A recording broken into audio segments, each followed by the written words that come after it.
Hi, everybody. Thank you so much for coming here and caring and being interested and sharing stories and stuff. I'm Steve West. I'm a former board member at Groundworks. Forgive me, Randy. And I'm a member of the Changeworks Committee, which you're welcome to be a member of if you feel so compelled. But we're trying to do this quarterly conversation, we want 4 times a year. And it is a conversation. It's not a lecture. It's not, experts necessarily telling you their expert advice. But we invite the whole community to come down and let us know what you think and gather information, give back information, tell your stories. We're not content with just making homelessness sting a little bit less. We want to stop it and end it. Groundworks is doing that work, as is everybody on this dais.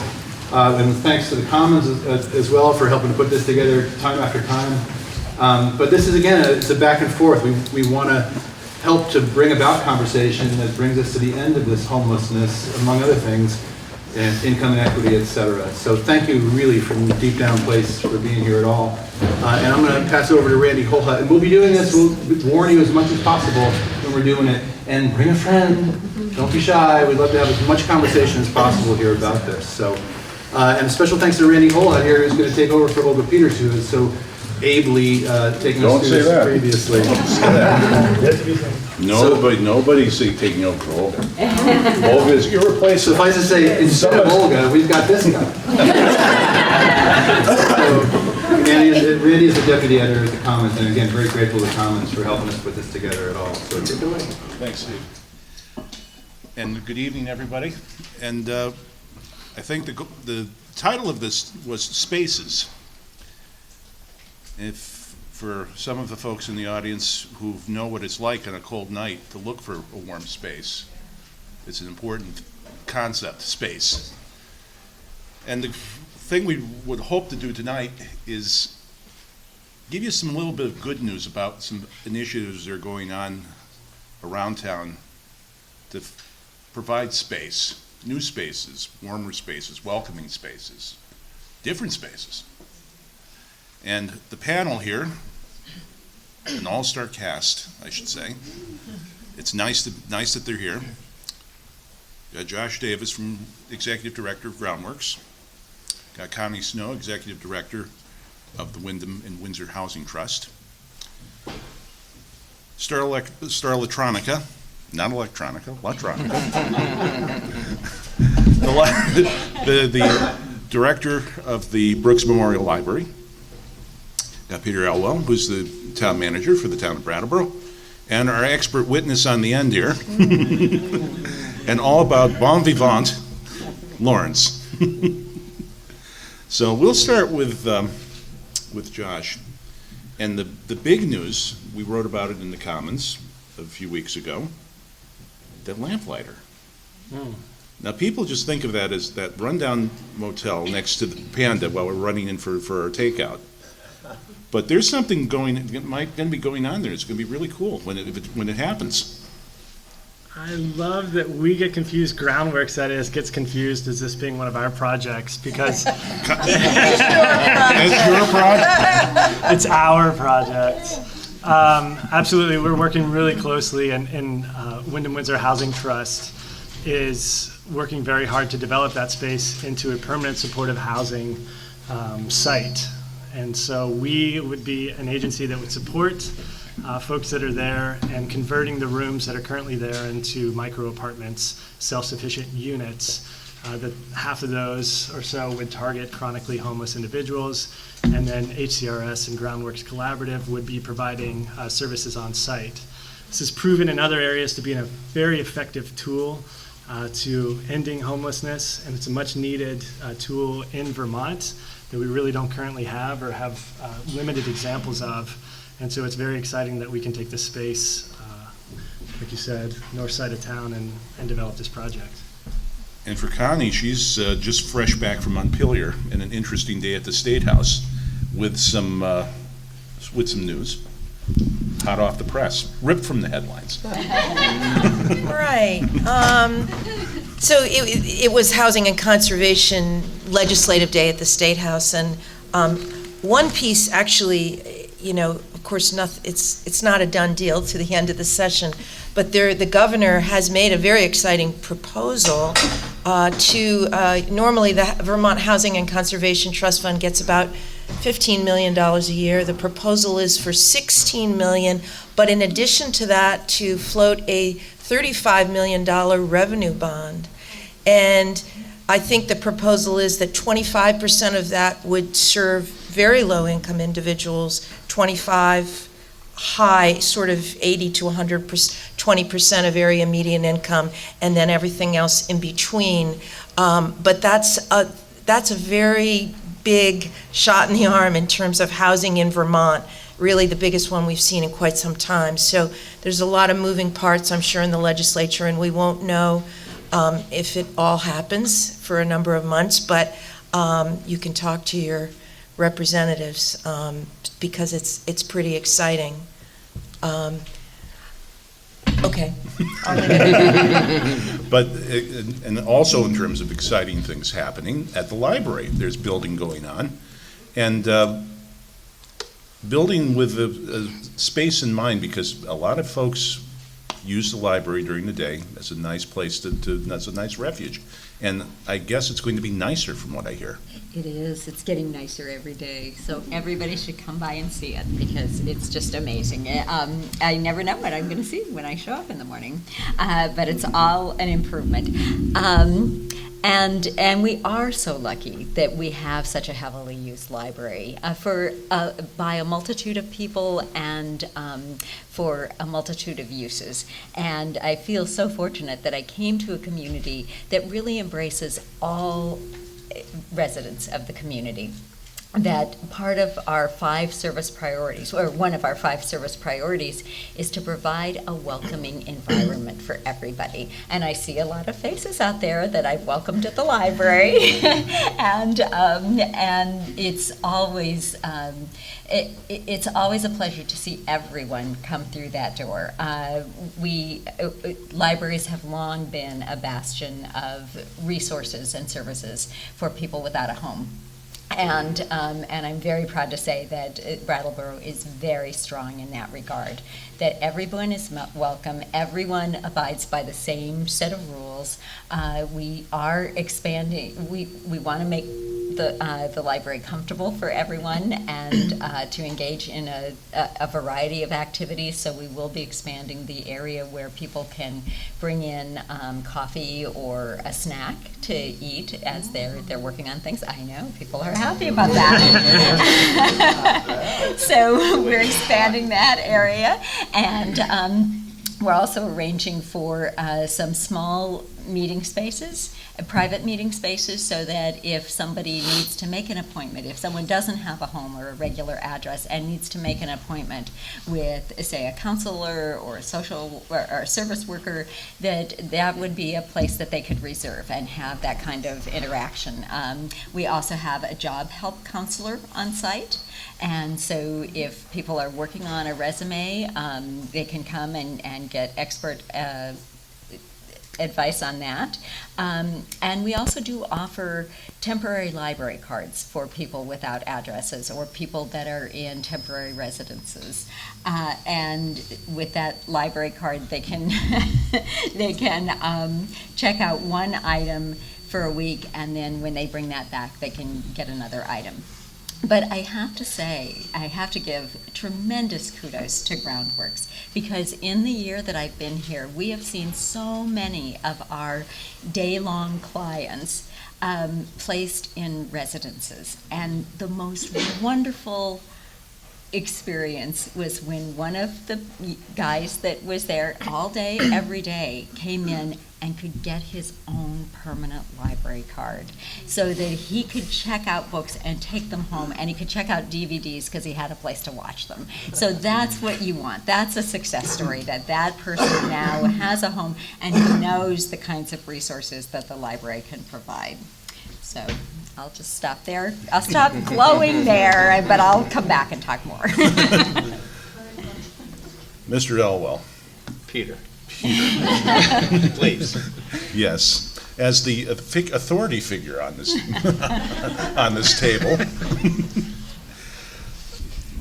What's the town doing right now? You know, at this moment, you know, we're in the budget season right now. We've seen other neighboring towns kind of squawk about giving money to social service agencies and putting it on their town meeting warrants. What's happening in Brattleboro with that? And I guess the warrant was approved on Monday. Yes, and Brattleboro has a history of being very generous towards social service agencies. It's been true for decades, actually, that there's been town meeting fund, the representative town meeting has approved funding for a variety of different nonprofit groups that provide services throughout the community. That's true again this year, and it's particularly true these last couple of years. The amount of funding that's been recommended by town meetings Human Services Committee is increased for Groundworks, and that's true again this year. We would expect it'll likely get approved, although that we'll all find that out together on March 25th. So that's a tangible, real-time commitment that's being made. But throughout the year, there's work that we're doing together with the Windham Windsor Housing Trust and with Groundworks and with others who are doing this kind of important work in the community around housing. Particularly where the town can be helpful to all such groups is as a conduit for funding from the state. That Connie just mentioned that hopefully there's going to be even greater amounts of funding coming forward. Through the Community Development Block Grant Program, we've been able to partner with local organizations, including both the Housing Trust and Groundworks, to bring state funds, funds that originate as federal funds but are distributed by the state, here into Brattleboro to address these needs. So we're happy to be a partner in that way. And then we've also been working more specifically with Josh and with Groundworks on trying to be helpful with the real estate side of the house in terms of looking for location for the overflow shelter, and also to provide the ongoing services to the community from Groundworks. And that is the rather large elephant in the room right now. Lawrence, in the last since we last saw each other on the panel at the church, have you noticed a change in how things are? Any improvements, things that could be done better? Things that could be... As far as the overflow shelter is concerned? Yes. Oh, I see. Well, I volunteer there. I did last year and am doing it again this year. And so it provides me, I'm on the other side of the table this time. That's good. Rather than laying on the floor, now I get to sit behind a table. And so there are, like any organization like this, I guess, or when you have such a dynamic of individuals that all of a sudden you've got, in this case, 20 individuals with all different personalities. And they all come from all walks of life and different reasons for why they're there. And so therefore, as a volunteer there, I have learned that you hear an awful lot of stories. And some of them, obviously, because I've been in that same boat several years ago, that I can relate to more than maybe another volunteer can. And so therefore, I feel as if that in that respect, I'm extremely fortunate because, of course, I have firsthand experience of that. There are things that obviously that I think could be improved. You always can. But in the interim, I think that just to be able to have a place to put your head down is fortunate indeed. And that's going to be a big issue for the coming season, because as of right now, from what you were telling me, Josh, a few weeks ago, you don't know where you're going to be next year. So some people might be getting tired of hearing of this, but we have less than 280 days until the overflow shelter opens up next season in November. You're absolutely right. As of right now, we don't have a space for next season's shelter. After Groundworks did a fairly exhaustive feasibility study of the site on 39 Frost Street and made the decision not to move forward with that project, we then quickly scrambled, pivoted with the help of Peter and others and Connie, looking for where we were going to be this year. Our assumption going into the season was that we were not going to be able to go back to the First Baptist Church. we vetted over a dozen sites and basically came up empty. So fortunately, it did work out for us to get back into the First Baptist Church for one more year with some changes. Since that time, the church has been sold, and so it is under new ownership who have plans for that space for next year. The plans do not include an overflow shelter. And so we will have to find a new site for next year. As an organization, we had to take a step back and kind of take a collective breath after the 39 Frost project, and so we will be starting the site committee search as of tomorrow, actually.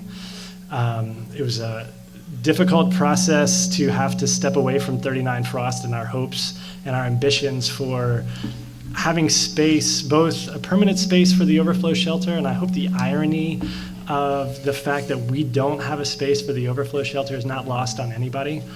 But also a space for the services that we provide.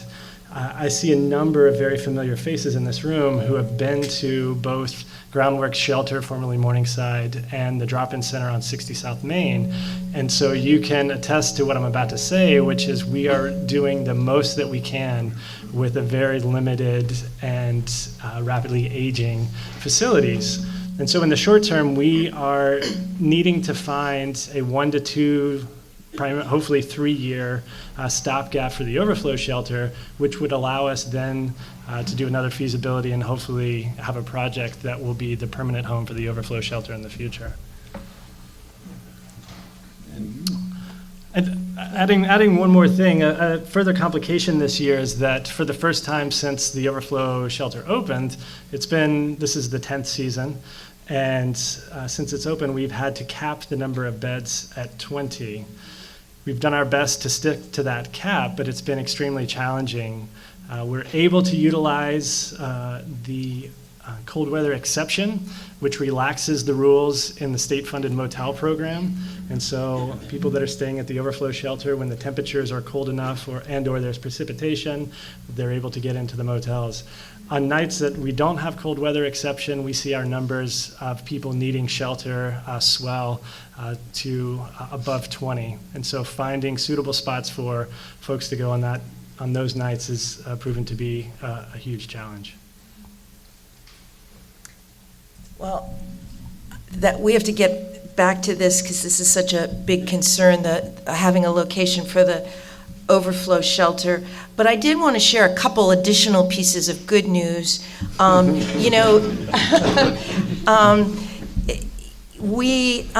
couple years ago, Josh and a few people from the state decided to go down to Hartford, Connecticut, where we had heard about this model of permanent affordable housing. And Hartford has actually almost all but eliminated, or Connecticut, over the last 10 years has built so much permanent supportive housing. They've all but eliminated the use of motels for the homeless. Which is pretty significant. So we went and we toured some properties, and 2 things came out of that visit that I feel proud of and feels like an accomplishment. One is that we made this connection with this group in Connecticut called the Corporation for Supportive Housing.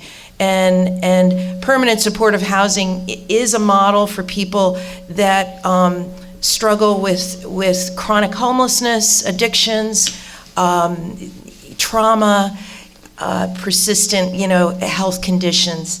And they've had amazing success. So as a result of taking that tour, we came back and talked to some folks at the state level, and in the end, the state commissioned the Corporation for Supportive Housing to work with the state to develop a roadmap to end homelessness. And that roadmap was just published, I think, right around Christmas or just before. It was just presented to the Vermont legislature.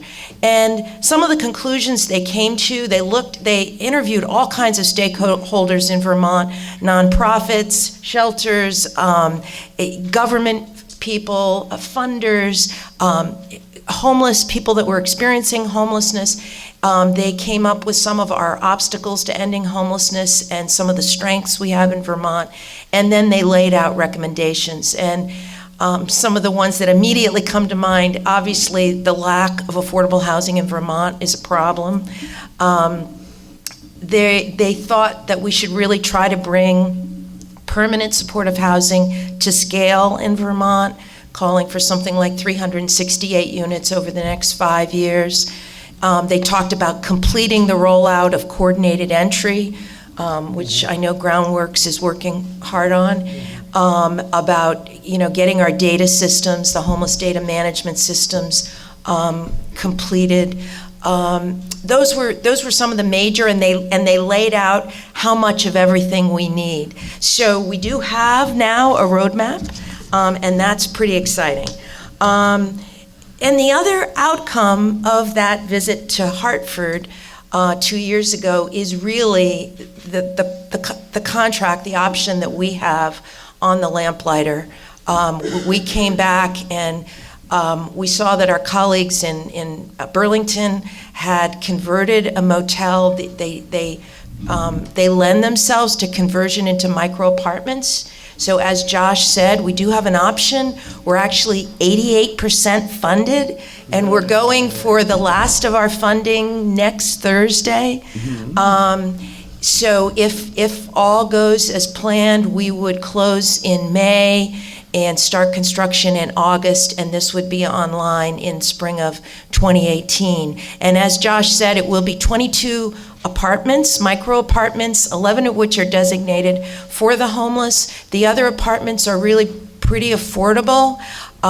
So I think a wide range of people could live there, including people on fixed incomes.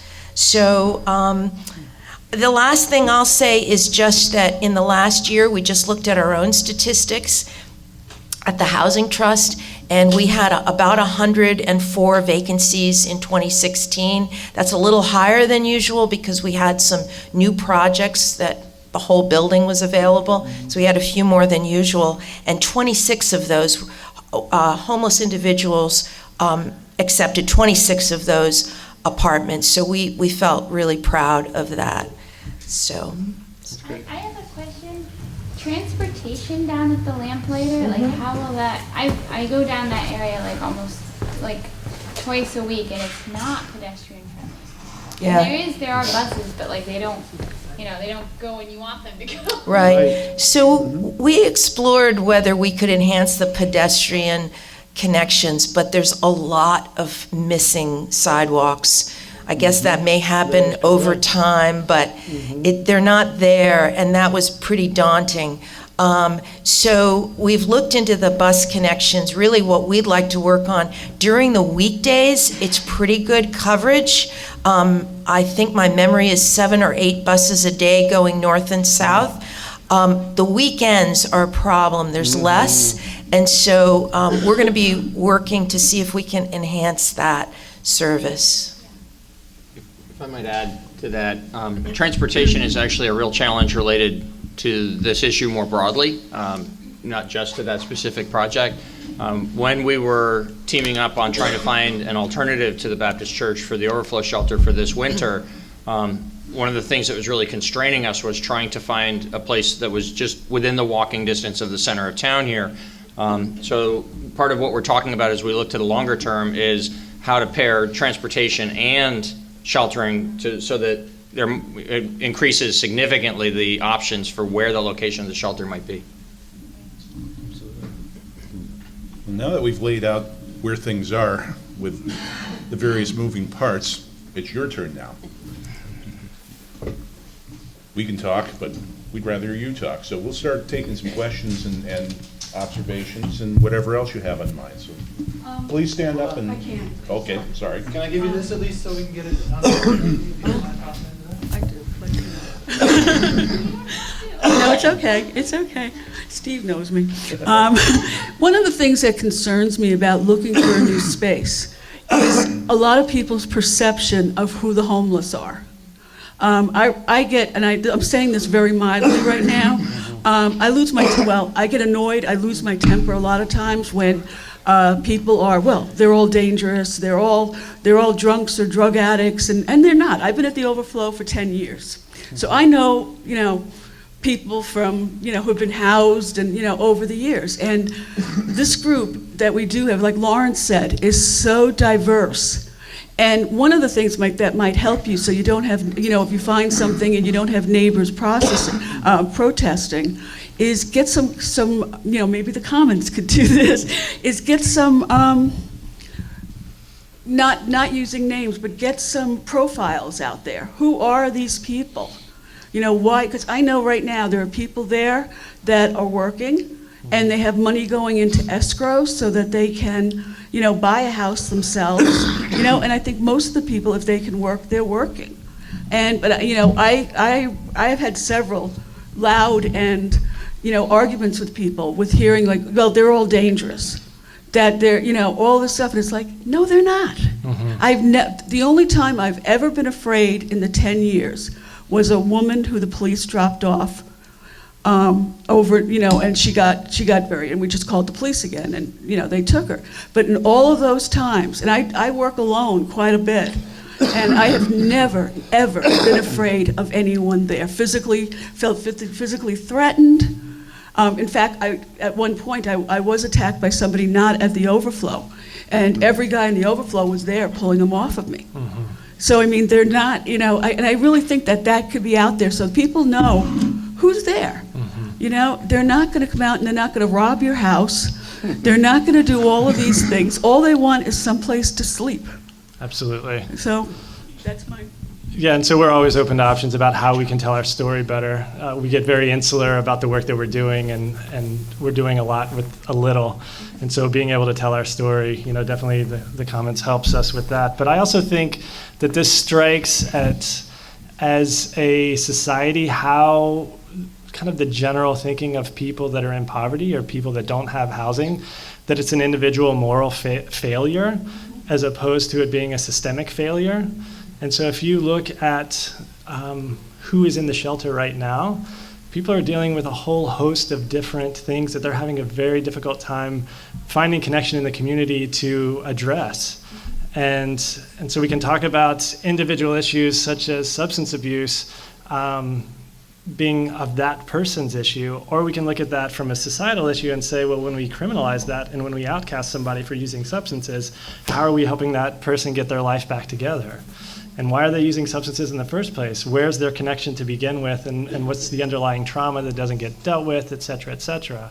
And so I do think you're absolutely right that there is some work that can happen on individuals to tell their stories, but also what we're trying to do, and I think a lot of the inspiration of these conversations is to put the issue of homelessness and poverty on the table and say, how are we thinking about that? And can we question those thoughts? And is there a different way to think about this as opposed to it being an individual moral failure?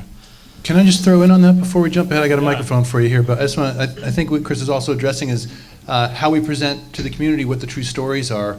We know, those of us who are working in this know it's not that standard stereotype. It's simply not. Two working parents with children, my God, what are we doing? So I think I just want to throw in that ChangeWorks, what we're trying to do is raise the profile of this conversation and say this is sort of what's happening in our community. Having our community here having this conversation sees faces of homelessness now and before, et cetera. So we're trying to humanize the conversation and make this be about us co-solving it at the same time. Forgive me for jumping in on that. No, it's okay. And we do this, and if anybody in the audience has recently gotten our newsletter, we highlighted a longtime client that recently got housing. We're so proud that this individual got housing, and it's wonderful, and we want to share that news. But also, poverty is not a once and done kind of fix. You don't get a job and you move out of poverty. One of the reasons that permanent supportive housing works, and we're so excited to have this project online, is that you have services on site. And so as somebody moves in and out and really skirts that level of poverty and even particular crises that will come in and out of their lives, as is natural in this society, we have services on site and relationships that we're building to deal with those in real time. And so as opposed to, somebody has an apartment and that's it, it's smooth sailing from here on out. And the other thing, and I don't have the thank you, over the 10 years, just so many people have been housed. And every time I see one, and it's probably the same one that Star was talking about, he's like, oh, you should see my house, you have to come see my apartment. And he's just so excited. And I mean, from what I've heard, he keeps it, he has a roommate and the two of them keep it so well and everything. They're just so happy to have that, their own space. Absolutely. Thank you. Thank you, Chris. Okay, you. Thank you for the gathering this evening. My question is about the homeless shelter for next season, because from what I understand, that's still very undefined. And I think it's wonderful to hear about profiles of people. On the other hand, I think the community would also like to hear what the specifics, what are you looking for in terms of space in this town to deal with the folks for this coming next winter? So just a rough sketch there is the overflow shelter is a low barrier shelter. So as long as you're not a danger to yourself or anybody else, you're welcome to stay. We're really looking for a rather large space that we can safely have 20 to 25 people, ideally in the central downtown area. Am I leaving anything out? Bathrooms. Multiple bathrooms, more than one bathroom would be great. Separate space for men and women. And maybe a shower. Shower would be luxurious. It certainly would. And so in a nutshell, that was the criteria that Peter, Connie, and I, with some other people, used over the summer to try and vet spaces in the downtown area. If you couldn't find a space for 20 people, would you be interested in dividing it up into 10 and 10? Or the men here? You know, it's really interesting to think about how we run this program, and how we've historically run this program is on the backs of volunteers and community members. And so the reason why this program has been able to go for 10 years is because Brattleboro has said, we're going to have this program year after year. It's proving over the years to be more and more challenging, both from accountability for the funding that we get for the space and our reporting requirements, to the intensity and level of need that we're seeing in the shelter as people are having a harder and harder time connecting to services. And so dividing the small budget that we have between two spaces would be very difficult for us as an organization, and to stretch our volunteers thin between two spaces. I do think that we're now to the point in the conversation that if we can't find a space in central downtown and we have to start looking on either side of Brattleboro, we are definitely open to that. Because like I said, less than 280 days until we open again. And we actually did give some consideration to that this past year. The search into the outlying areas was at the very end of the work that we did together, and it was abbreviated, and so we can do much better at that, as we go forward. But that's what led to the conversation that we had about transportation. Mm-hmm. So just to reinforce what Josh said, as opposed to splitting the resources into two smaller spaces, if we had one suitable space where the issue then, the challenge would be transporting people, that becomes a really focused challenge that we think we can conquer in terms of setting up a system where people will meet at a particular location within a certain window of time and then be transported to the site. What do people do during the rest of the year? I'm sorry? Seasonal overflow shelter just for the season. I mean, then, I never really understood that. So the idea of the seasonal overflow shelter is to keep people from freezing in the cold, which is one of the reasons that it's low barrier. We don't want any separation, any reason for folks not to come inside. And so we do a tent drive in the spring, and we literally pass out tents in the springtime when we have no other options to offer people. And so, Where are they set up? In one space or all over town? Or? In various places. Fantastic. Yeah, I think we have some questions. I think Steve is moderating. His hand up an awful long time. Some of you were wanting to, you had said you like a profile, wanting to know some of the people who stay at the shelter. I'm one of them. My name is Sean. I'd never been homeless before, ever in my life. I'd always been successful in what I did. I farmed all my life, and I just got things in Kentucky just weren't what they used to be. So I decided I got a traveling bone, and my work took me to a lot of places. I've even been to not Standing Rock, but Pine Ridge Native American Reservation, doing volunteer work there, putting roofs on houses and giving out blankets and things of that nature. What brought me to New England actually brought me to New Hampshire, but some things didn't go well there, and I came here. I went to the Windham Center in Bellows Falls because I had a nervous breakdown. Then I came here, and I was introduced to Parker first, and then these people have literally bent over backwards for us, and to facilitate whatever we may need, whether it be a pair of shoes or some place to keep a few odds and ends or a better bed to lay on or whatever it is, they go out of their way. So when you support Groundworks and housing and urban development and things of that nature, you're supporting us, but a lot of people, when they walk by us on the street, they just kind of, they scoff or whatever. You'll say hi and they won't even look at you. And I can tell you without a doubt that at the overflow shelter are some people who have made multiple mistakes, but they're still mistakes. They're still people. They still have a spirit. They still have a soul. There's some very beautiful people there, and some very beautiful people at Groundworks and at these other organizations that are helping us. So I mean, don't give up on us because we haven't given up on ourselves, and don't give up on us because we may have made a decision that ended us up here. As I look at this as a life lesson, and I'm sure many of us at the overflow shelter do too. Some of us are still just dealing with that mistake and still living that lesson. Others go through quick. So, I mean, it's something that it's a wonderful thing. It's just to have somebody that cares for you enough to give you a warm blanket, to give you some food, a place to sleep where you're not going to get wet or cold. And the drop-in center is a place where you can go get warm coffee, warm up, maybe get your mail or whatever, have a meal. And this is a wonderful organization. They do wonderful things for us, and a lot of folks really don't know what it entails, but it's a beautiful thing. And sure. I don't know if, I don't know if I just moved to town, although I'm kind of familiar with the area, so I don't know so much what people use the shelter or what people, but I meet a lot of people on the street who are asking me for money, and I really want to be friendly. I want to smile and say hi, but I can't give out money. I don't have. Right. I don't I'm not employed right now. I can't give out money, but I want to be friendly. I want to be I want to help in any way I can. But I don't really know what to do a lot of the time. I guess Volunteer. I mean, they have positions at Groundworks where you can volunteer. That's how you can help.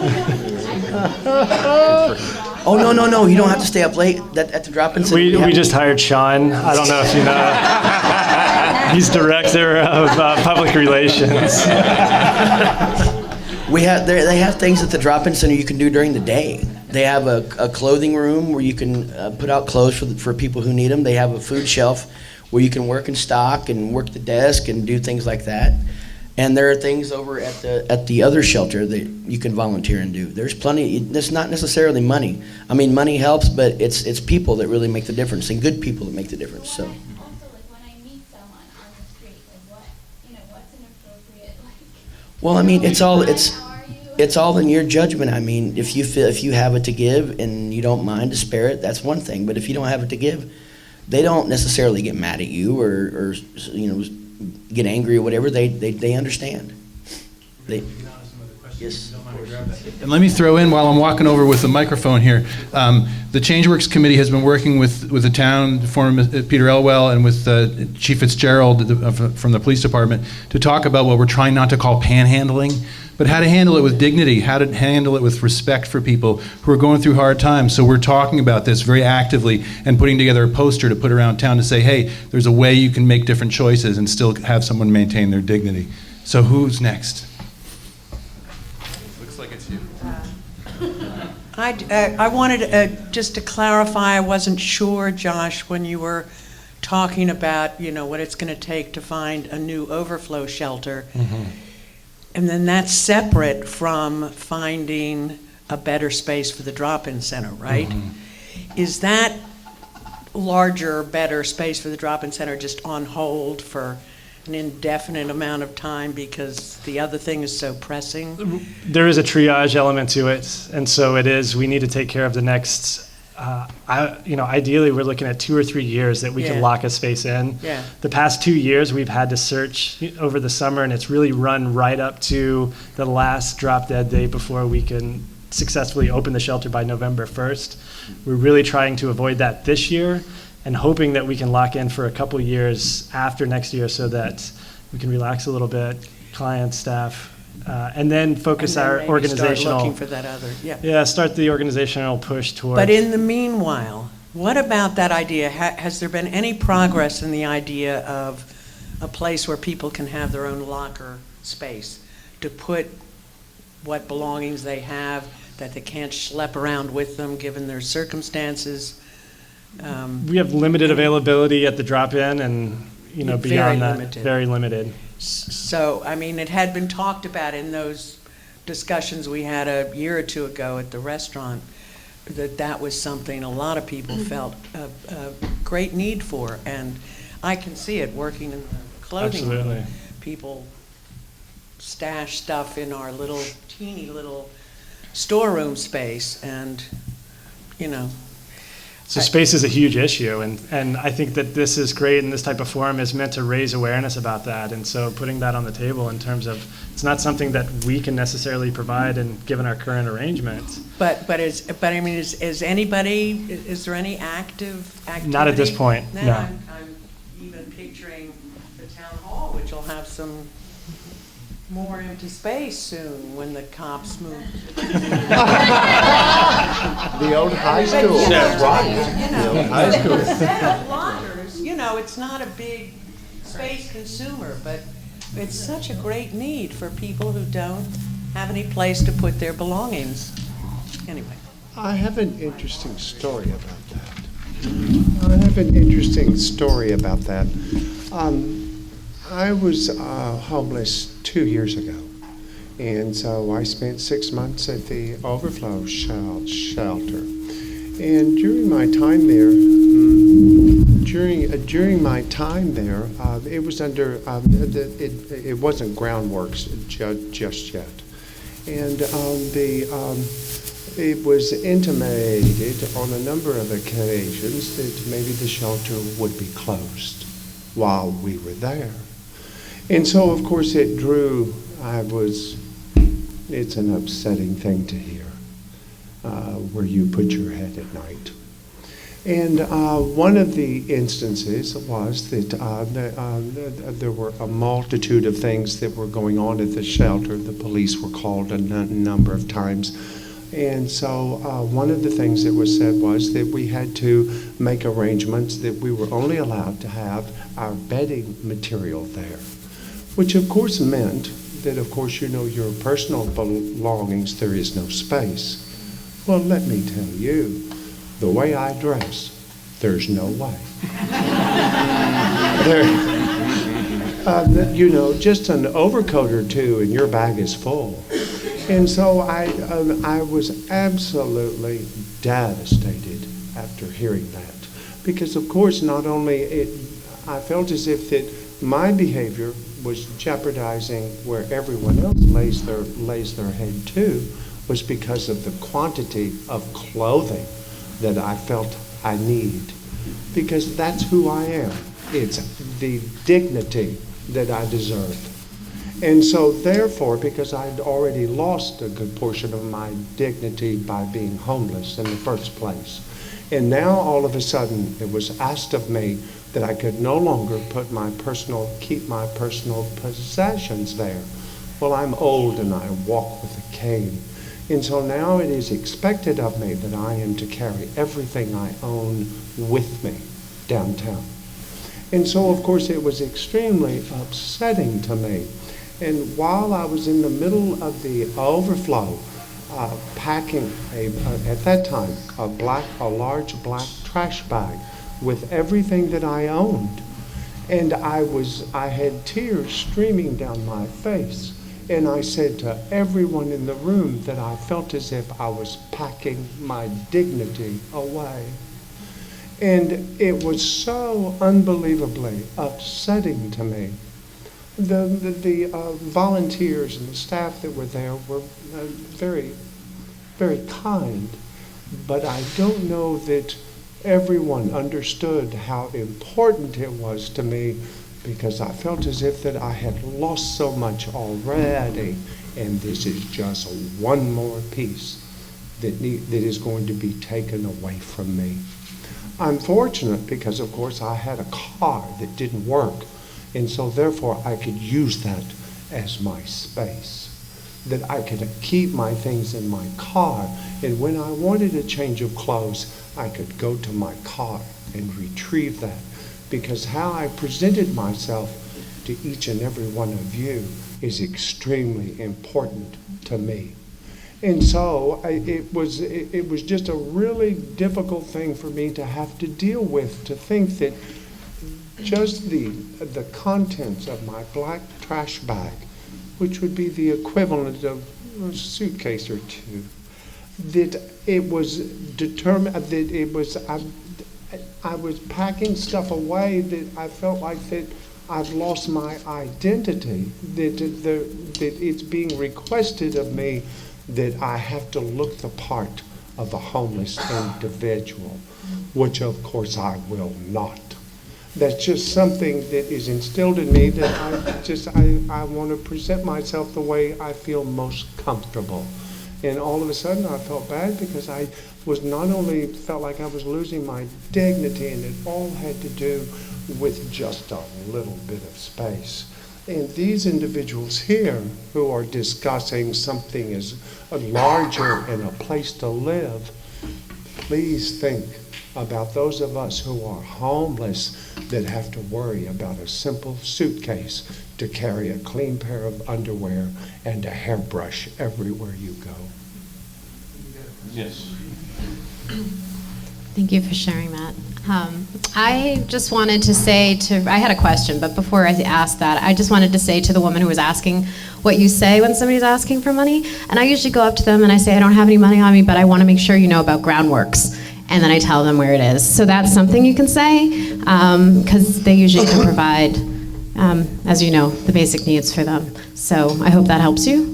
Yeah, and generally they're very gracious, so they say, oh yeah, I know.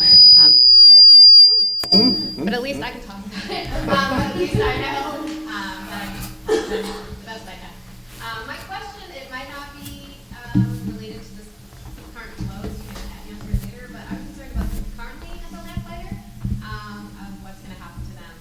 So I just wanted to ask that. Great question. I can answer. The question was about the people currently at the Lamplighter. So it's being operated as an extended stay motel, and we've met with everyone there multiple times at this point. At any given time, there's about 20 apartments, rooms that are rented, and usually at any given time, about 5 are vacant. So turnover, there's quite a bit of turnover. But we have talked with everyone that lives there, and we will work while the building is in construction. We will relocate people into to a decent unit that they can afford, and make the whole financial situation work. I think some will choose to return to the new, it's actually going to be called Great River Terrace. And some will choose to return, and some may choose to stay in either a housing trust apartment, or another apartment that we will locate for them. So it will be a mix, but we'll work with them. Thank you so much. Okay. I have a question. Now, when you're talking about the occupancy for the overflow shelter, and having to, you mentioned you have a waiver when there's inclement weather or cold. Mm-hmm. What happens when there isn't? You've kind of implied that you find places for people, but if people come to the overflow shelter currently and it's not extreme, what procedure do you use to find them shelter? Great question. Leaning on Parker, who is our seasonal overflow shelter coordinator, also leaning on Rihanna to talk in more detail about that. You know, broadly speaking, some folks have places to go in the community, and so we try to work with folks to see if that is a safe and reliable situation for them that evening. Recently, we've had Guilford Community Church step forward and say that they would be willing to supply overflow for the overflow beds. And so we haven't utilized those yet, but moving some folks, you know, here contradicting what I said earlier about we don't want to split spaces. Here we are talking to Guilford Community Church about moving some folks out to Guilford. And but also knowing, without putting a fine point on it, we don't turn anybody away. And so it puts us in a really precarious situation, the fact that we can't, in good conscience, the work that we provide and the relationships that we have, turn folks away. I'm glad for that answer. Thank you.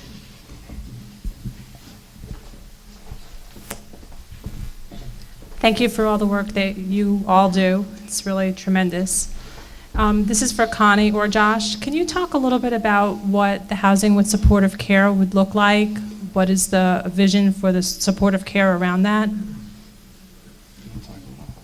can talk a little. So there will be two primary partners, Groundworks Collaborative and Healthcare and Rehabilitation Services. We're envisioning that Healthcare and Rehabilitation Services will handle mental health counseling and substance abuse, and Groundworks, the life skills counseling, job coaching, referral, financial counseling, that kind of thing. We're hoping to have the community building staffed Monday through Friday, all day long. There'll be 2 social service offices in the building, a big community living room and kitchen, a meeting room. So we would like to have staff Monday through Friday from 9 to 5, but we've got some of that to work out. We're also going to hire a part-time coordinator who will be on site. So somehow between the 3 organizations, we hope to have those times covered. Just to add to that, it's very similar to the services that we're providing, Groundworks is providing in the community now. So the model that we use now is scattered site. And so we have clients that are living throughout Brattleboro in apartments with vouchers to make that affordable, and then we support them in the community. I think it's interesting to point out that, theoretically looking at the model, making the services voluntary as opposed to mandatory. So when someone is there, they can access those services when they need to. And so ideally, we would dial them up should they need to be dialed up, and then scale them back accordingly. Again, relationship-based, and so really working with folks that can build relationships with folks in the community. We got a question back here. Hi there, Deb. I had one question about preventing homelessness and housing affordability. The town where I came from, the town made a commitment. 10% of any new development, housing development, needed to be affordable housing. And I'm just wondering if that's something, I don't know if we have that in place, is that something we could do here? And the other thing is, I know I talk too much here. The other thing I was wondering about was, I know there's all these rapid response social justice groups forming, given our current political context. And I've been thinking about we may be in for some very serious cuts. I know 1/3 of our human services is federally funded, according to something I heard on NPR this morning. I feel like maybe we should be forming some rapid response teams, and we may in fact be heading into some very serious cuts, and we might want to mobilize now and work on, housing justice, I guess you could say. But what can we do? What else can we do? That's a lot. You want to grab the first part of that? So that model works well where there's a lot of housing development occurring. But typically when it's a portion of each new development being set aside like that, it's only set aside for a period of time, and then it goes to market rate. And so one of the things that actually is really important about the work that the Housing Trust has been doing now for 30 years in our community, and that other organizations provide here, is the permanent affordability of the housing. So we need to have a mix of things, and there are Section 8 units that are in town, sometimes built as part of new development, and sometimes where people qualify an existing unit to be affordable under that program. But the model that you described is one I don't think that would be a good focus for Brattleboro, because we don't have enough new development of housing properties to have that carry the load. I think we're actually being really successful at at creating something that is more sustainable in our environment. For the second portion of Deb's question, just to say it's something that, as the director of an agency that gets a little over 50% of their funding from state and federal sources, it's something that makes me very nervous as well. Right now, it seems to be a huge era of unpredictability. Not even months from now, but even moment to moment is what it seems like. And so thinking about, these are discussions that we're having at the board level. How can we solidify and kind of batten down the hatches, not knowing what's coming around the corner? But we can also look historically. We have the sequestration of not so long ago that I think gave us a taste, potentially, of what's to come. Again, we don't know what's coming down. And my experience there from the vantage point that I sit in is that our funding was not directly affected, but there were a lot of ancillary services that we rely on for people to be successful that were heavily affected. One of those is housing vouchers. We rely significantly upon housing vouchers and subsidies. We're seeing freezes to those already across the board. And so what does that do to people that are staying in the shelter? That creates a logjam so that we can't get people out of the shelter. Lengths of stay increase. That means our wait lists increase. We're not able to get people into the shelter and connected to services. So I'm not sure in terms of forming rapid response or kind of a grassroots effort, which I absolutely would support, but just kind of a taste given based on historical precedent.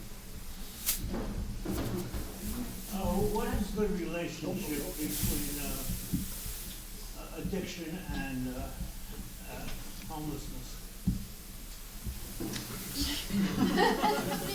That's a big question. It's strong.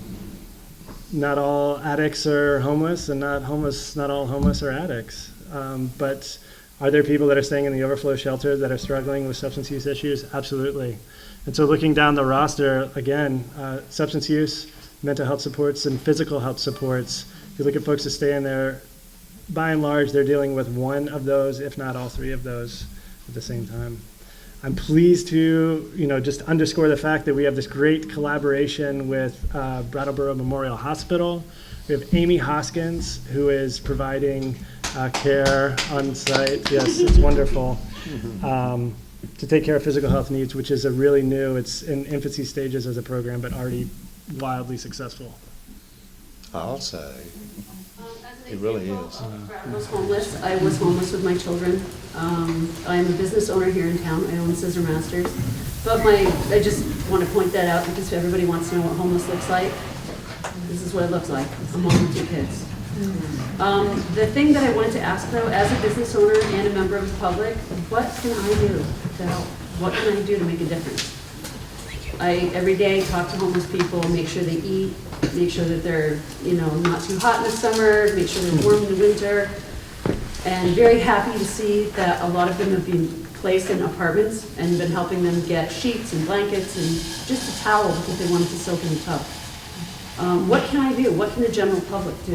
I think Star would be a good person to answer that because you've been thrust into a role, as with the library, of providing, as being kind of the auxiliary drop-in center. Right. And you're absolutely right. I didn't catch your name. What was your name? My name is Lisa Shippey. Thank you, Lisa. And actually, just the other day, I was getting a coffee at the Works, and I looked down, and next to the cash register, there was a card, and it said "for the needy." And I asked the person behind the desk, or behind the cash register, "So what's that about?" And she said they have a regular patron that comes, a regular customer that comes in and frequently reloads the card so that they can see people that come in that need a hot cup of coffee and offer them a hot cup of coffee on a cold day. So I know, when we were talking before about people asking for money on the street, nowadays a lot of us don't have money anymore. I just came back from a conference and we spent a lot of time walking around an urban area and was asked for money a lot, and I just didn't have that much cash on me anymore. But that's something that maybe we could work with local businesses, because we're supporting our local businesses and we're supporting our community by having that kind of an access. And And I think what you're doing is so right, Lisa, that to have that personal contact, I think that personal emotional contact with people is so important for everybody, but it so enriches everyone's life when they have contact with a person, when they can contribute and when they give people, and also when people have an opportunity to contribute to the well-being, whether it's emotional or social or physical or financial of another. And we see this in libraries when we will have homeless people volunteer. In fact, I have a friend right now whose brother is living out of his car in LA, but he also volunteers and teaches reading, teaches literacy in his local library. And she said that is a tremendous benefit to him because he feels, again, it's about the dignity. And so he's able to contribute to his community as well. So I think being open, and that's what we really stress at the library, that everybody is respected and everybody is asked, how can we help you? And I think just having that sort of basic human interaction and contact with a person does wonders. But I would love to have other ideas. I saw some hands go up of things that people could do in the community. I'm Cindy Farley. I'm a homeless individual. And thank you to everybody at Groundworks and everybody being here tonight. Thank you for asking me. As far as not knowing what to do, if you see somebody, if you don't have the money or something like that, offer food. I don't suggest giving money to a homeless person if they're in addiction. Probably will be used for alcohol or drugs. But food or admittance or something you can do. Your time, like what you can do. The drop-in's open Monday through Friday, 9 to 5, Saturdays till noon. There's females there, there's male there, volunteer haircuts, something like that maybe. Lawrence, thank you for asking me to be here. I feel very safe where I'm at. I'm on disability. I cannot find affordable housing. I'm working with Groundworks and trying to do the best I can on a daily basis. I am an alcoholic. I am in recovery. I do the best I can with what I have, but I feel that just being asked to be here was a privilege and an honor, thank you. And to the people that volunteer, and I know that may be volunteer training, and if you have questions, it's people fall on hard times, it's what they do with them. I don't suggest to give your money to Groundworks, maybe, or your time and your effort. Also, too, I'm not sure what's going to happen when the spring comes. I'm not looking forward to staying in a tent. I would hope we find an apartment or a motel that I can afford before that happens. But until then, but thank you for your time and having me. Bye.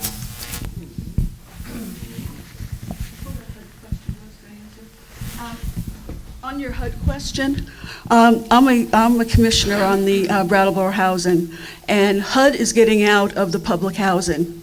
And they've been doing this for several years. In the big cities, New York, they've sold a lot of their property to private landlords. Donald Trump is one of them.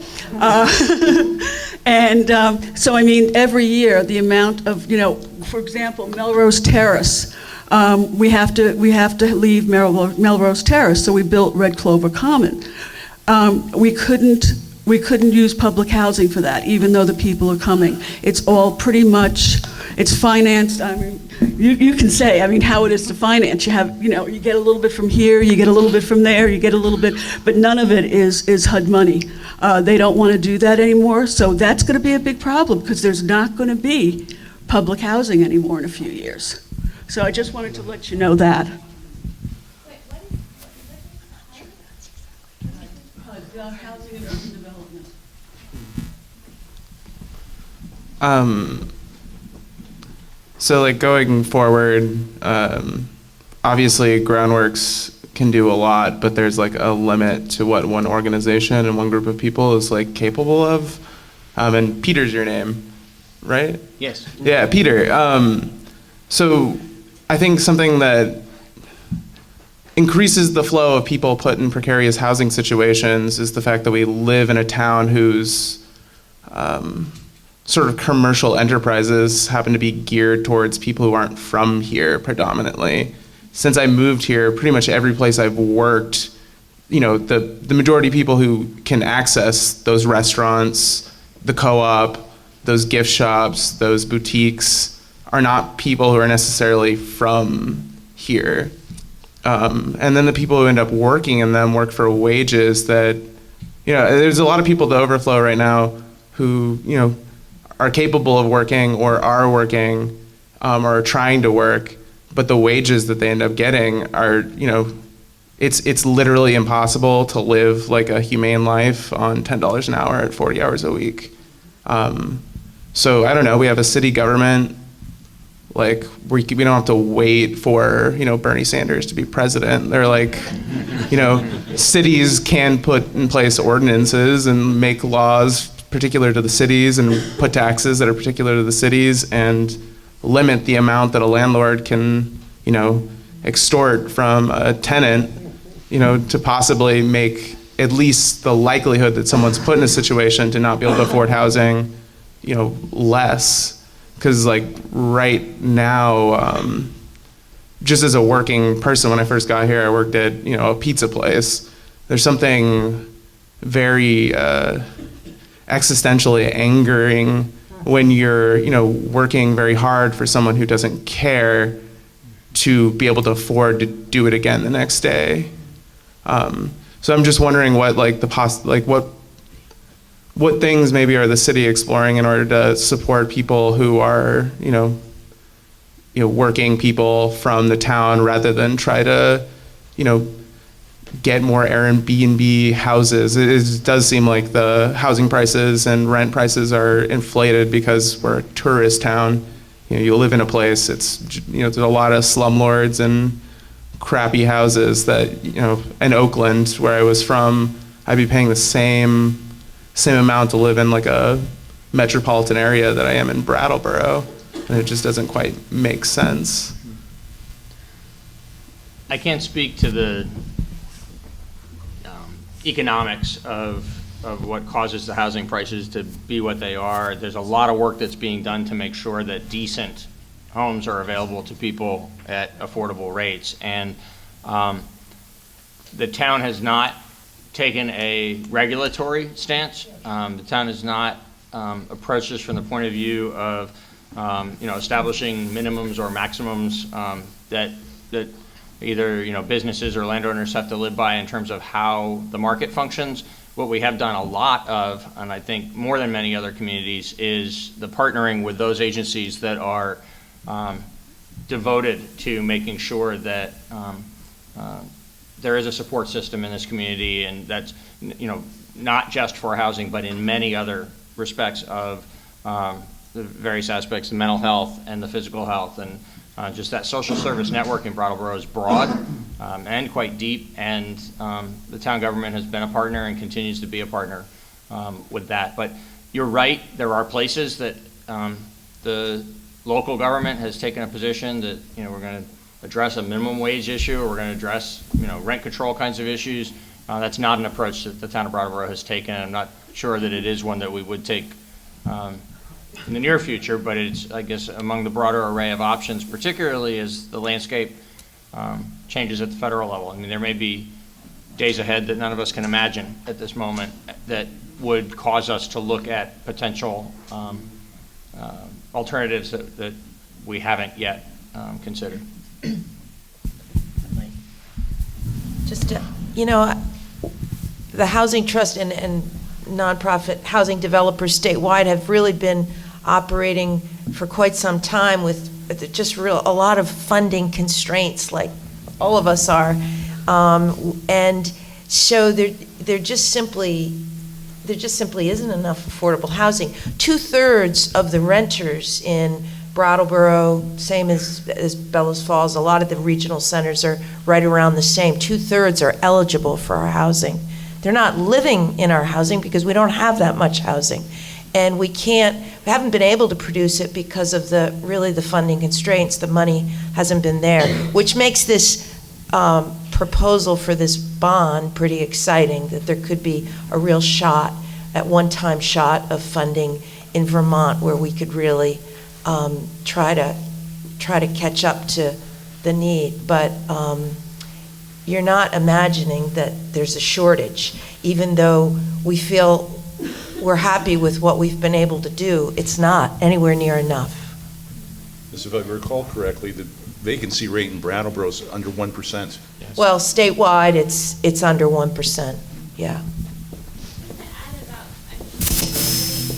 A little while. We have an incredibly beautiful downtown, and just thinking about it, like I sort of wish that like that didn't stand in contrast to anything else that people are experiencing, but that those kinds of networks were brought into the center, to what I feel is the center of this town. I go down Putney Road and I get sick twice a week going down there because the energy, I mean, it's just, it's a car zone. And so it's like, but then I walk in, but I spend most of my days walking downtown, up and down the street, and it's fine. And like something that I just sort of, and maybe part of it's already a reality now, but just kind of imagine like, that's, if we can consider that as part of the heart of our city, then like, you know, what would it look like for that really to be integrated also with the reality of where people, you know, where the affordable housing is, and just like, I don't know, bringing it more centered, I guess, because a lot of the resources in that downtown area are not accessible. Is there a question? Yes, thank you. Peter, since my memory isn't as good as it used to be, and Byron's sitting in the back, the town several years ago, and I still believe it's in place, had a fund to assist people who wanted to convert rooms in their houses and or duplexes to add apartment space for market rate rents, which would be are lower than market rate rents. And it's a program that I think is very beneficial, but like a lot of the programs that we offer in the town, they're not known widely, and we don't do a good enough job in publicizing in terms of what we have to offer people assistance. And when I look around the room and I look at the median age here, there's a lot of older people who are empty nesters who are wondering, as they reach retirement age or at retirement age, how can I stay in my home?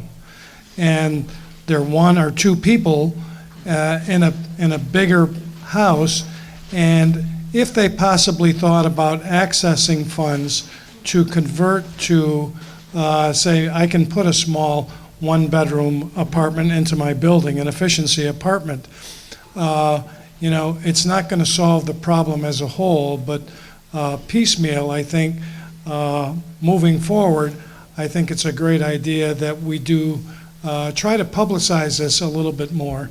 The other issue that I've heard tonight that is a huge concern of mine, I probably spend as much time downtown as anybody in the room, and I see the panhandling as an epidemic issue in our town.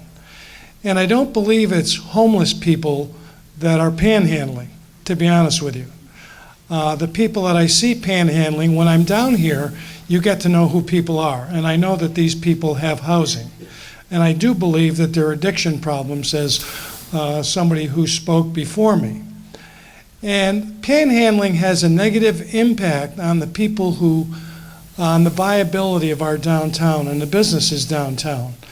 I can tell you in the Harmony lot, if you stayed there all day, as soon as you get out of your car and walk up to the pay and display meter, there are 3 people on you.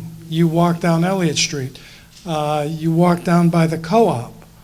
There are people where we've had fisticuffs staking out their space so they can panhandle. It is a huge problem that needs to be addressed, and I think that there's, you know, confusion as to who is doing it.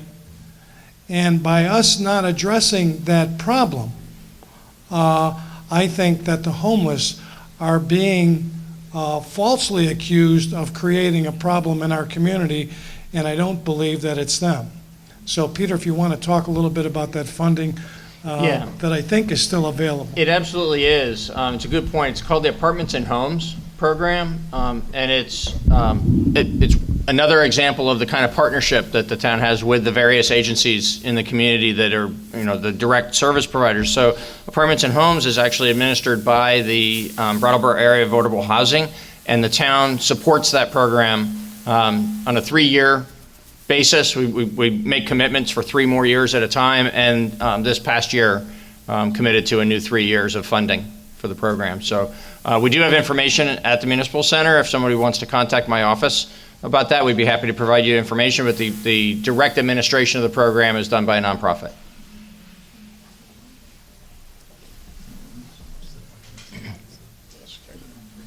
Ten more minutes, in case you're wondering about how much longer this is going to go on. So, any more questions? Thank you. On the panhandling issue, I don't mean to be presenting a simplistic response, but the percentage from research that has been found is very high in terms of substance abuse by people panhandling. And an answer is fairly simple. You never give money to a panhandler, you give them food. I learned that when I was 22 years old working for a social service group in Seattle, Washington, and they were adamant about this. Give them food. And that's what they're saying they're going to spend the money on, so then give them the food. Money, no. And that basically is a very simple rule about dealing with panhandling.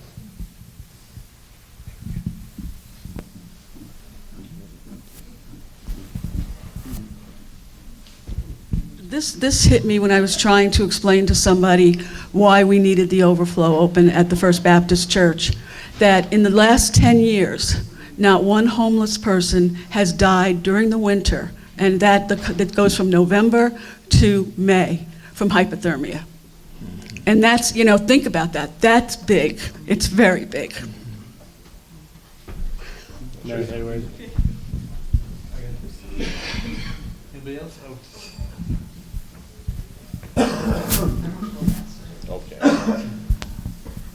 I guess this is a question to the people in the audience that are currently homeless or who have been homeless. It's not really a question. I guess it's more something that I've been struggling with myself as far as I work in prevention. I do substance abuse prevention, and I try to find people in recovery to help me because I feel like they understand the struggles of substance abuse. And I think I don't think the people who have actually been in this situation are always there at the table helping to come up with the solutions or helping to be board members and such.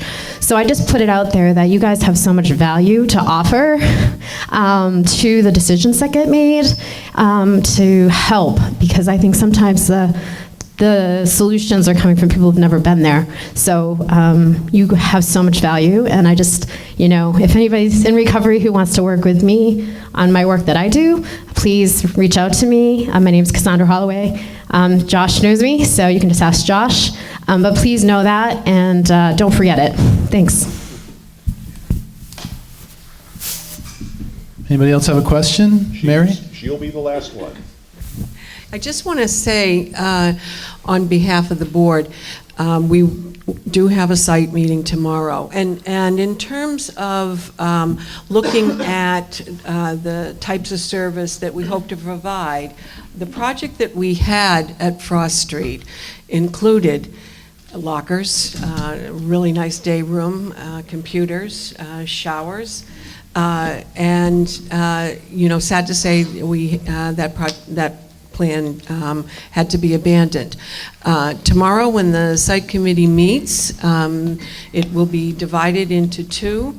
Half of the site committee is going to be focused on the overflow, and the other half is going to pick up the work again to move forward with what is our long-range plan, which is to have, and this answers a question that someone was asking about what happens in April. That was another part of the plan for Frost Street, that was a year-round shelter. So that is our hope, it is our goal certainly, and we will definitely be moving forward as I said, tomorrow we pick it up again, and going to be focusing a lot of attention on that.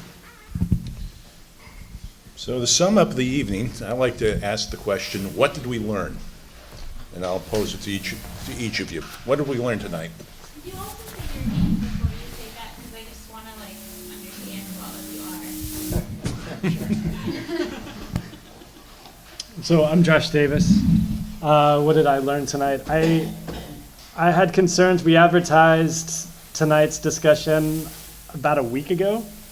And so it was a very quick turnaround. A lot of people care about this issue in this community. I don't know if that's new information, but are willing to come out and have a great conversation on last minute notice. So thank you very much for being here.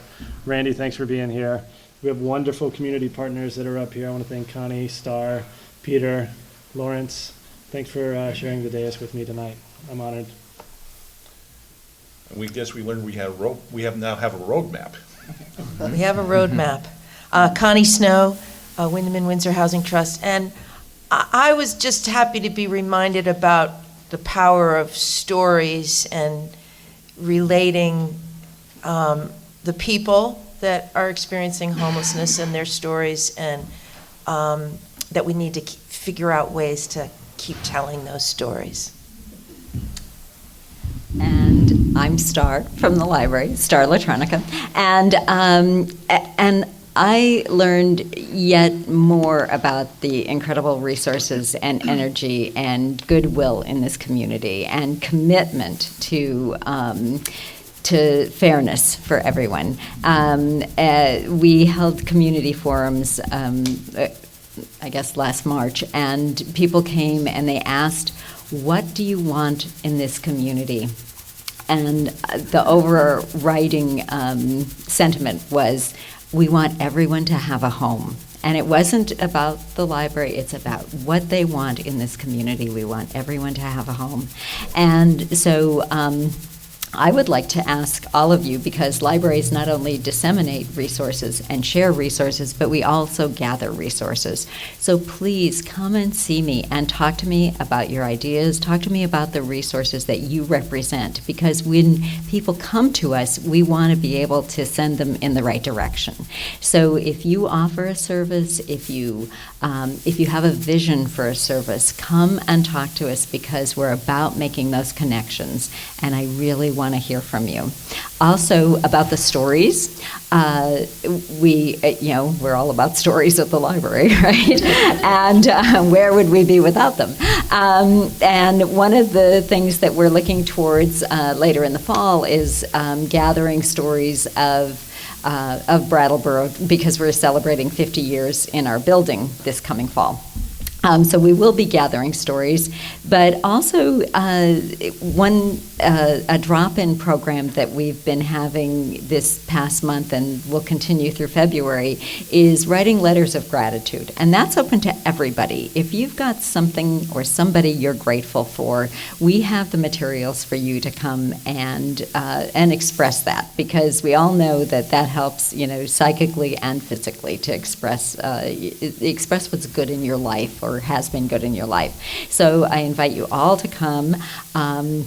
We'll give you stamps if you want to mail them, and and let somebody know that you're grateful for them, and that means the rest of the members of the community. So. I'd also, if you'll indulge me, like to observe something that I did learn and relearn this evening, but also a bit of an announcement. So the relearning was that even though we feel like we've done a really good job together, and I think we have, there's not only much more to be done, but in many ways more now than when we started. And so, the fact that the room is full of people and we've got a lot of different ideas, different ways we can come at this, different organizations and different individuals are contributing in different ways. Don't stop. Together we just need to keep doing this and more of it, and find ways, because we'll find additional successes along the way, even as new challenges emerge. So It makes me grateful again to be in Brattleboro and to have this kind of cross-section of the community committed to working together on issues like this that are really directly, painfully affecting individuals, but more broadly also affecting our community. And we see that, and we join together around it, so that's great. I wanted to specifically say about the town's police department, because we haven't talked really about the police department tonight, and Chief Fitzgerald often has been on panels like this and is really engaged with the community in very many ways. He's brought tremendous leadership to having the department and be with the community, be working together with people all throughout the community in lots of different ways. And how it touches this issue very specifically is there's a social worker in our police department, which is just a remarkable thing. So when the police officers themselves are trained to approach circumstances that are not really criminal behavior, sometimes they bump up against, law breaking, but it's not somebody who's, posing a threat to another person or stealing from another person. They're trained to deal with those situations compassionately and to look at what's actually happening in the situation, not from a stop this behavior point of view, but from a how can I help point of view. And they're doing a tremendous amount of work around the community in that. But in the places where it's not just a matter of a police officer interacting with dignity with an individual in a circumstance, but where there's clearly somebody who needs help, they're also trained to call quickly for their teammate in the department, the social worker, who will then reach out to the various agencies that she knows are available to help. So it's one other reason to be grateful to be here in Brattleboro, and a real key player in this team of us that are here tonight. They're just not here tonight because they actually had a big department meeting that the chief needed to be at with the other officers. But I'm happy to say that on his behalf. It's something that within town government we're really proud of, that the police department has really raised its game in that area. Lawrence is my name. The thing about being homeless is that the dignity issue aside, is that it is it was a dark period in my life. And sitting on the panel here, I was ambivalent about participating because it was a dark period in my life. And when I walk down the street or when someone recognizes me, one whispers into another's ear, "Oh, don't you know about him? That he was homeless at one time. Can you imagine that he was?" And I wanted to put that aside because it's so much more important to me that everyone realize that you could be next, or someone you know could be next. And so therefore, even though I may exude maybe someone who is not homeless or has not been, you need to really stop and think about that because it is something that I'm not proud of. But then again, it is an experience that I would welcome again. And here's why. It's because it has enabled me to grow as an individual, to be more compassionate with someone and to empathize with them.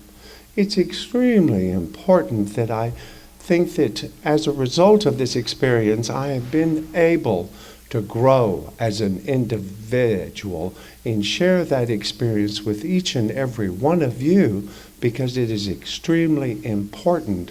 So I put my own prejudices aside and my embarrassment aside, and so that all of you can see that this is the face of homelessness. And it's important that you recognize that and have compassion for it, and have the ability to understand and to listen to what we have to say. And with that, Can we just throw in one more thing? a couple of thanks to throw around first, and let's begin with this whole thing began a community conversation over at the Works. Richard French, the owner of the Works, started this conversation when he had people showing up after the shelter closed in the morning saying, instead of booting people out of his business, what can we do? And this has kicked off, and we've been doing this for quite some time now, and we'll continue to do this. We really need you to show up. Speaking of the Works, all those bagels, coffee, etc., donated by Lawrence, so you can thank him for the bagels and the coffee. But most importantly, we really need your help. Thank you for showing up. You represent 10 or 20 or 100 other people who would love to be here. So please keep coming and bring other people. And I want Jeff Potter from the Commons, the editor of the Commons, to have the last word.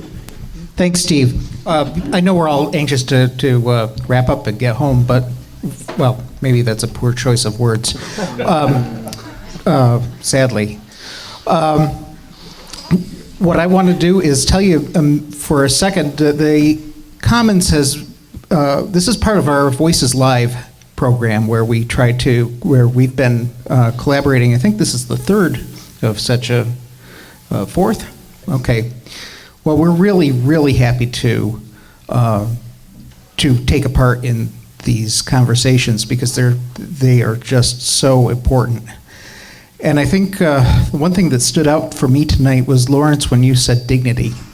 And I just want to underscore that one of the things that we tried to do in the newspaper is really shine light on what's really happening and going beyond a caricature or a stereotype. And what I would like to do is invite anybody who would like to write about this or who would like to participate in our larger discussion, get in touch. It's voices@commonsnews.org, or give us a call at the office. We would love to explore having more of your stories and more of your faces and words and thoughts and visions for where you help people understand where you've been, help us understand where you're going, help us understand where we need to come together as a community, because that's why we do what we do. And I should also say two things. Every other issue, I believe, we have a list of resources for people who need food or shelter. We